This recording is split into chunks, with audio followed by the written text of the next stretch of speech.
Ang programang ito ay hatid sa inyo ng Air 21. Sagot ko, padala mo!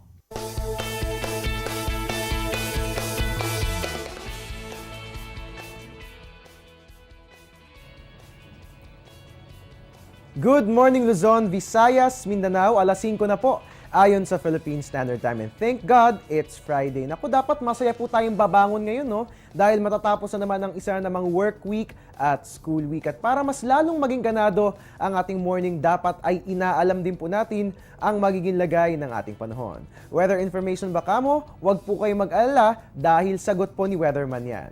Live mula rito sa Pag-asa Weather and Flood Forecasting Center, ito po ang Panahon TV. Nangungunat sa paghatid ng ulat panahon, araw-araw po yan mula Lunes hanggang Linggo. Ako po inyong weatherman, Harry Bayona, makakasama nyo ngayong Friday, March 21, 2014, and we're also live via online streaming at www.ptv.ph.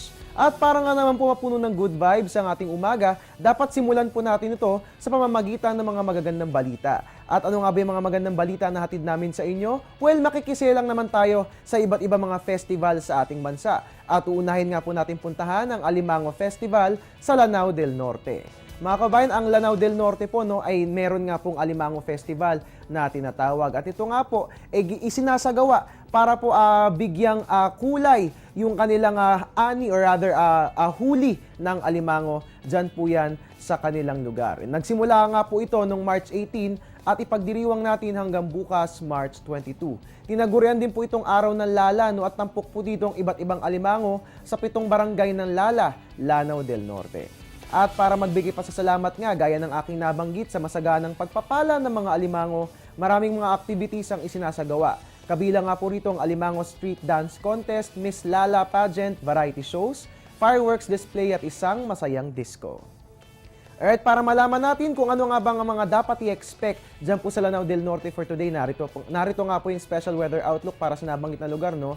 Unfortunately, para sa mga makikisaya sa Alimango Festival, magdala po tayo ng payong dahil magiging maulan po ang ating weather starting ngayong umaga hanggang mamayang hapon po yan. So mga kabayan, magbaon po tayo ng payong kung tayo yung makikisaya, dyan nga po yan sa Alimango Festival.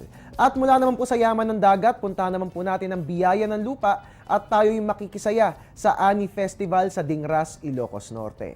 Ang Ani Festival ay ipinagdiriwang sa municipality ng Dingras na siya ring rice granary ng Ilocos Norte. At bilang pagpapasalamat po yan ng mga magsasaka sa kanilang masaganang ani. The said celebration kicks off with Dingras Night kung saan may Thanksgiving Mass. Marami pang ibang exciting events gaya ng Agro-Industrial Fair, Komedya Ilocana, Miss Ani Pageant, at iba pang fun activities like choral competition, food fest, dance competition, floral parades, at marami pang iba.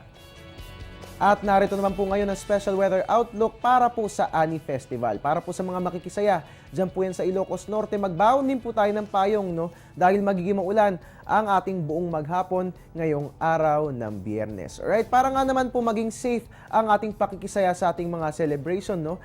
Ugaliin po natin ang pagdala ng payong at siguro nakukulitan po kayo sa amin dahil paulit-ulit po namin pinapaalala. Pero again, dahil nga po may rain showers and thunderstorms, it's best to bring your rain gear sa mga nabanggit kong festivals. At mga kabayan, antabayanan niyo po bukas at sa mga susunod na araw kung ano-ano pa mga festivals ang ating dadayuhin dahil talaga namang it's more fun in the Philippines. At mga kabayan, sa ating pagbabalik, alamin po natin na magigilagay ng ating weather ngayong araw ng Biyernes. Ito po bang low pressure area na ating binabantayan? Ano na nga bang status nito? Magiging bagyo nga ba ito?